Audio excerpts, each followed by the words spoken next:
with Marianas Trench. Boys, it's always good to see you. I must say, first off, congratulations. The album went gold in its first week. Thank you. But, I mean, you guys have always been a very hands-on band and been very involved, but you guys kind of... Did you say we're a handsy band? Because hands that implies a whole image that I'm not comfortable with. Handsome. Hands-on. You've been very involved in all the process, but you guys stepped it up this time. I mean, you guys, from the concept, obviously the music, the album arts, to the video, to you producing the album, you guys really took control. So what was that experience like? Stressful. I don't know. You know what the sketchiest part for me was when it was like, we had to deliver the finished record, like, you know, tomorrow morning, and I was still writing it. That was tough. And then we left on tour 2 days later. We still haven't had a day off. How do you know when a song is finished? I don't know. When you run out of time. When you run at 4 in the morning, it's done. No, we had half an hour to spare, but we decided we'd take a coffee break. Fair enough. I mean, let's talk about the album, Ever After. The concept is... Thank you. So the concept kind of carries this fairy tale story. I mean, it's on your website, the Wikipedia. It's in the liner notes. It's kind of carried throughout all the songs. So why fairy tales? I don't know, man. I just wanted to have some sort of narrative. I wanted the record to feel like an actual, something more than just 12 random songs thrown together in whatever order for, you know, iTunes or whatever. I wanted it to feel like a real story. And I don't know. I had Ever After was like the one of the last lines on the record was kind of the first thing I came up with, and I was like, oh, that's kind of a cool title. Maybe we should do like a Tim Burton, like, dark fairy tale kind of thing. So, I mean, every fairy tale, every character goes through a struggle kind of leading up to it. So tell me about the struggle that you guys faced in making the album. The struggle that we faced in making the album was getting it done in time. I wasn't kidding when I said we left on tour like the next day. Like, that's real. It was time crunch. Yeah. It was a little harsh. Especially when it was like 5 in the morning and we were getting... I really like the part when they're like, hey, you got 2 months to finish the record, but we need you to go to the States for a month and do this promo and touring, and then there's some festivals in Canada, and we're like, oh, we'll just write while we're sleeping or something? We'll just record the record in the 10 days off in the middle there. So it was a lot of caffeine and late nights, and you boys crammed into a room. A lot of caffeine. Yeah. If the government knew how much he was drinking, it'd be regulated. So, continuing with the story and the fairy tale that carries on throughout the album, there's always kind of an happily ever after at the end. So maybe you guys could tell me, what's the happily ever after for Marianas Trench? Matt? Matt, what about you? You know, moving out of my parents' house, that'd be nice. That'd be awesome. That'd be awesome. That'd make me pretty happy. When he moves out, I'm moving back in.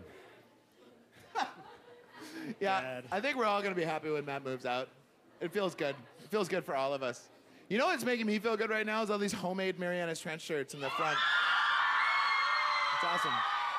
There's even a shirt for our guitar tech, Brett, which is awesome. Speaking of... Brett, there's a Brett Likes Pants shirt up here. Speaking of homemade outfits and kind of the beginning of the fairy tale, we've dug up a photo of you guys. Let's take a look right here.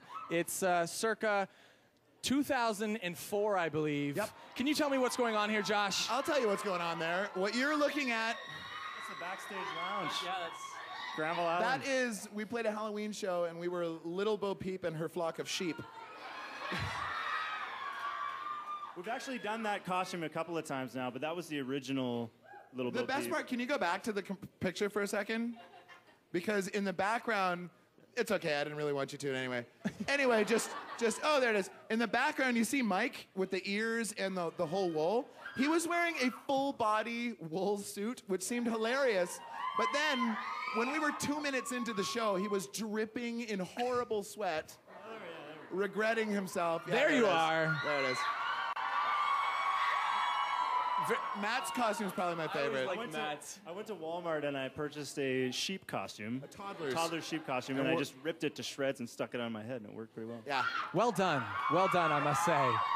A very creative Halloween costume. Well, we wanted to include your fans who are celebrating with us all across the country. Yeah, man. So we've got a webcam question from Georgia in Bradford, Ontario.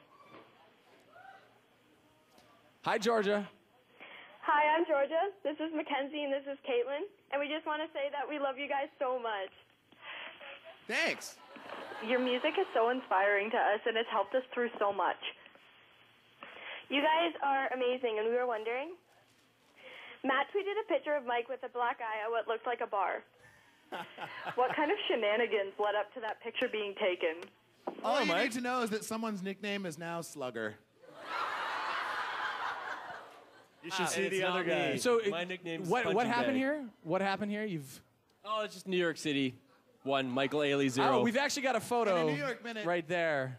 Well, I was getting my life threatened yet again by a smashed up bottle in a bar because bars are not good places if you want to keep your face looking pretty, by the way. He was working. Okay, I'm sorry. I'm going to tell the real story. When we were on the tour, we were very close to DC, and Mike actually pulled 1 day of personal security for Obama, and It just happened to be a busy day. Absolutely. things went south. But you did your job and you protect the president. Yeah. So there you go. Hey, I mean, You're welcome, Globe. I know your fans have been waiting since very early this morning outside, freezing. It's cold. It's wet outside. Should we take a walk? Let's go. Let's go. Let's say hi to your fans outside. Be careful. Make your way around here. I was out here briefly. We've got so many fans that have been waiting for hours and hours in the rain. We've got Sonia right here with a question for you. Go. Question. Okay, my question is, I know you collaborated with Danny Fernandez. Can we expect any future collaborations with anyone else? With Danny specifically, or No, just? with anybody. Oh, probably. Why wouldn't I? I like to just, you know what? I like to just be able to do as many things as possible and just try every genre I can. So we'll see. I don't know what the next one's going to be, but I'm looking forward to it. The question was, after his collaboration with Danny Fernandez, who would you guys collaborate with? I'd like to collaborate with Cher. Well, I think Mike's she's also still got doing a it. solo bass record. It's just Okay. all the bass parts from the Marianas songs. Matt, collaboration? Probably Emilio Estevez. Yeah, Yeah. Emilio. Okay. Emilio, man. Very interesting collaborations. We've still got more performances. We're going to hang out here with the fans for just a Okay. minute. But don't go anywhere. They're going to be performing their biggest selling single yet coming up next.